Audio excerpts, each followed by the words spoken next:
Assalamualaikum warahmatullahi wabarakatuh. Hai sahabat semua, ketemu lagi dengan channelku Mood Channel. Semoga di pertemuan ini semua sahabat dalam keadaan sehat walafiat dan tak kurang suatu apapun, dan selalu dalam lindungan Allah Subhanahu wa taala. Amin ya rabbal alamin. Pada video kali ini kita akan mendengarkan kesaksian dari Mbak ini. Sahabat, dia mengaku mengalami suatu keajaiban yang dia alami. Lantas dia berpindah keyakinan atau berpindah dari Islam ke agama Kristen. Baik sahabat, mari kita saksikan videonya. Ini videonya.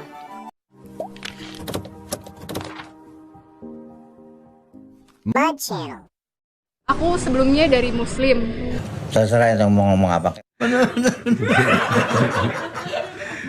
Keluargaku semua Muslim, mama papa aku semua Muslim. Aku percaya Tuhan Yesus karena Apa? 3 malam aku tuh nggak bisa tidur, nggak bisa makan, nggak bisa. Aku cuman minum, tapi aku nggak ngerasain lapar. Terus pada saat itu awal mau puasa. Baik sahabat, tadi barusan kita dengar Mbak ini bercerita yang katanya awalnya dari agama Muslim dan dia pun beribadah sebagaimana mestinya, seperti yang dilakukan orang Muslim. Lantas dia percaya kepada Tuhan Yesus. Awalnya ketika 3 hari 3 malam tidak bisa tidur, tapi katanya dia tidak merasa kelaparan. Dan ini katanya adalah sesuatu hal yang aneh. Cuma minum tapi dia tidak merasakan lapar. Padahal sahabat, ketika kita tinjau dari ilmu sains, manusia itu dapat bertahan dengan air. Dia cuma minum air itu selama 30 hari. Jadi kalau tidak ada makanan tapi ada air, itu kita bisa bertahan hidup selama 30 hari. Tapi kalau tidak ada air, kita cuma bisa bertahan 3 hari. Itu perbandingannya sahabat. Maka ini suatu hal yang memang aneh. Kalau kita pikir secara akal sehat, hanya karena tidak merasa kelaparan, dia hanya cuma minum. Tapi dia sudah merasa meyakini dan percaya sama Tuhan Yesus. Ini sungguh sangat tidak masuk di akal sehat. Kalau kita pikir-pikir dan kita tinjau dari ilmu sains. Baik, kita lanjutkan video dari pernyataan Mbak yang satu ini. Ini videonya.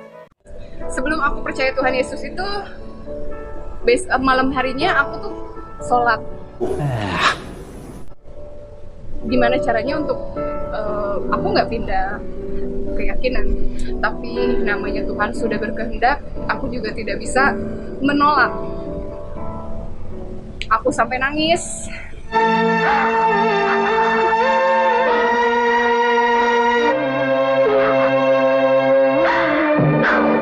Aku sampai berdoa, dan besoknya aku bilang aku mau ke gereja. Aku mutusin pada saat itu, ya ini yang terbaik. Karena apa? Sebelumnya aku tuh doa dengan keyakinan aku sebelumnya, tapi nggak ada dapat ketenangan dari hati aku, nggak tahu kenapa. Tapi setelah aku datang ke gereja, aku berdoa, di situ aku nangis banget.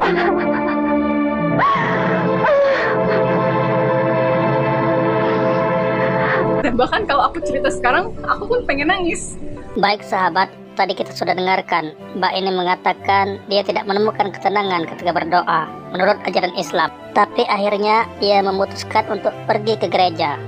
Dan pada saat di gereja pun dia berdoa layaknya orang Kristiani. Kemudian katanya dia menangis, dan pada saat itu dia bilang dia pun dapat ketenangan. Ini hal yang sangat tidak masuk akal, karena dalam ajaran Islam Allah telah berfirman bahwa bukankah dengan mengingat Allah hati kita akan menjadi tenang. Jadi kalau misalkan kita tidak tenang ketika kita berzikir, mengingat Allah, sholat, berdoa, itu ada satu hal yang berbeda. Dan sholat sesungguhnya mencegah perbuatan keji dan mungkar. Ini suatu hal yang memang tidak bisa kita terima dengan akal sehat dan secara teori menurut ajaran Islam. Baik, kita lanjut videonya sahabat. Gila, pas aku pertama kali datang ke gereja, aku nangis banget.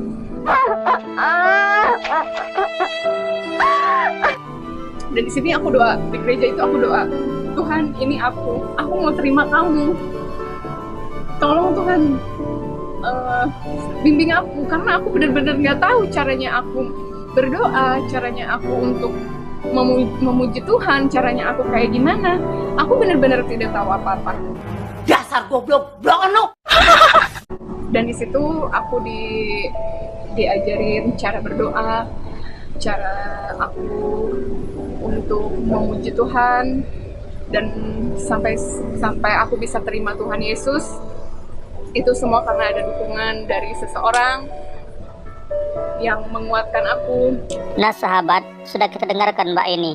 Dia ke gereja dan dia pun dapat dukungan dari kawannya yang umat Kristiani untuk mengajarkannya cara berdoa dan cara untuk berjumpa dengan Tuhan Yesus.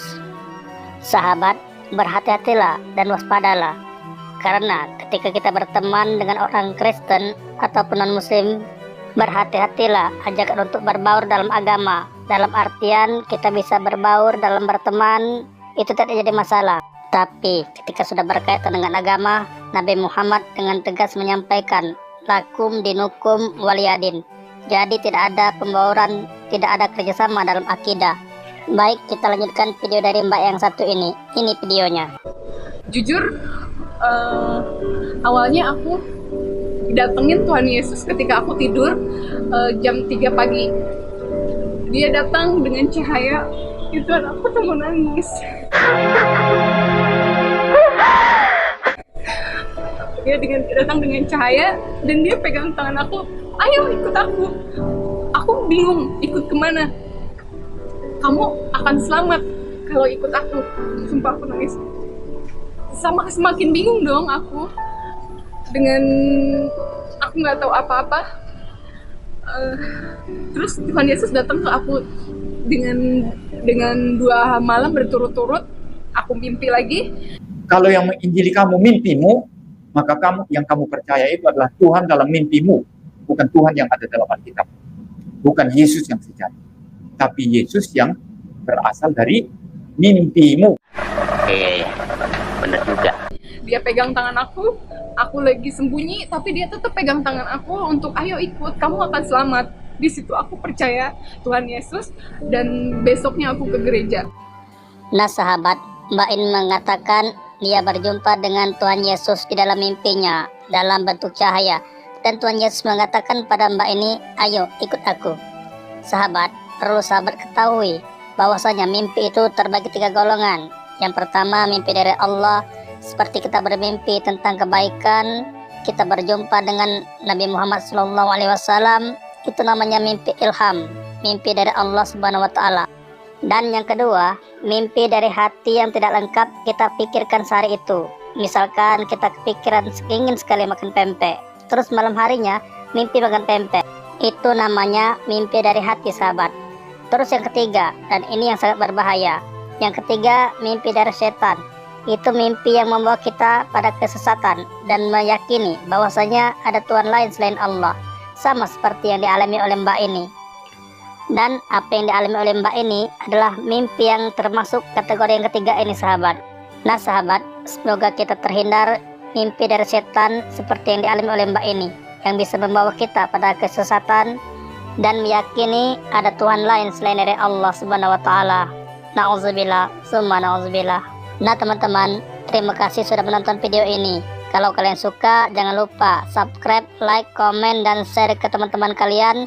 Dan aktifkan juga tombol loncengnya, agar apabila saya upload video baru, kalian akan dapat pemberitahuan lebih dahulu. Akhir kata, wabillahi taufiq wal hidayah. Wassalamualaikum warahmatullahi wabarakatuh.